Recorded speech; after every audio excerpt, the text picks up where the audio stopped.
Hello, welcome to day 2 of my mini blog. Of course ಬೆಳಗ್ಗೆ ಎದ್ಮೇಲೆ ನನ್ನ ಡೈಲಿ ರೂಟೀನ್ ABC ಜ್ಯೂಸ್ ಕುಡಿದೆ. ABC juice ಕುಡ್ದಾದ್ಮೇಲೆ ಮೆಡಿಟೇಷನ್ ಮುಗಿಸಿ ನನ್ನ ಸ್ಟ್ರೆಚಿಂಗ್ ಎಕ್ಸಸೈಸ್ ಏನೇನಿದೆ ಅವೆಲ್ಲ ಕಂಪ್ಲೀಟ್ ಮಾಡಿಕೊಂಡು ನನ್ನ ಎಡಿಟಿಂಗ್ ವರ್ಕ್ ಸ್ವಲ್ಪ ಪೆಂಡಿಂಗ್ ಇತ್ತು.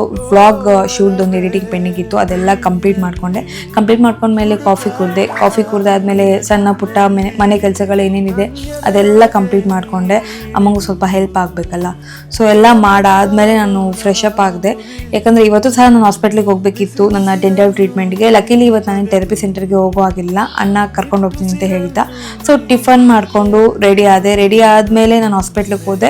ಬಟ್ ಇವತ್ತು ಅಷ್ಟು ಟೈಮ್ ಆಗಿಲ್ಲ, ಸ್ವಲ್ಪ ಬೇಗನೆ ಮನೆಗೆ ಬಂದೆ. ಅಲ್ಲಿಂದ ಬಂದಮೇಲೆ ಊಟ ಮುಗಿಸಿ ನನ್ನ ವ್ಲಾಗ್ ಪೋಸ್ಟಿಂಗಿಗೆ ಫೈನಲ್ ಒಂದ್ಸರಿ ಕ್ರಾಸ್ ಚೆಕ್ ಮಾಡೋಣ ಅಂತ ಎಡಿಟಿಂಗ್ ಎಲ್ಲ ಚೆಕ್ ಮಾಡಿಕೊಂಡು ಪೋಸ್ಟ್ ಮಾಡಾದ್ಮೇಲೆ ದೇವ್ರಿಗೆ ದೀಪ ಹಚ್ಚಿ ಆದಮೇಲೆ ಸ್ವಲ್ಪ ರಿಲ್ಯಾಕ್ಸ್ ಮಾಡಿದೆ, ಟೀ ಕುಡ್ಕೊಂಡು. ಅದಾದಮೇಲೆ ಒಂದು ಅರ್ಧ ಗಂಟೆ ಮನೆಯಲ್ಲಿ ಮೂವಿ ನೋಡ್ತಾ ಟೈಮ್ ಸ್ಪೆಂಡ್ ಮಾಡಿ ಆಮೇಲೆ ನಮ್ಮ ಮೇಕಪ್ ಬ್ಯಾಗ್ ಎಲ್ಲ ಸ್ವಲ್ಪ ಬಿಸಿ ಆಗಿತ್ತು, ಅದೆಲ್ಲ ಮತ್ತೆ ರಿಅರೇಂಜ್ ಮಾಡಿಕೊಂಡು ಅಮ್ಮ ಬೇರೆ ಏನೋ ಕೆಲಸ ಮಾಡ್ತಿದ್ರು, ಸೊ ಅವ್ರಿಗೆ ಹೆಲ್ಪ್ ಆಗಲಿ ಅಂತ ನಾನೇ ಮುದ್ದೆ ಮಾಡೋಣ ಅಂದ್ಕೊಂಡು ಮುದ್ದೆ ಮಾಡಿ ನನ್ನ ರೀಡಿಂಗ್ ಅವರ್ಸಲ್ಲಿ ಬುಕ್ ಓದಿ ಊಟ ಮಾಡಿ ಮಲ್ಕೊಂಡೆ.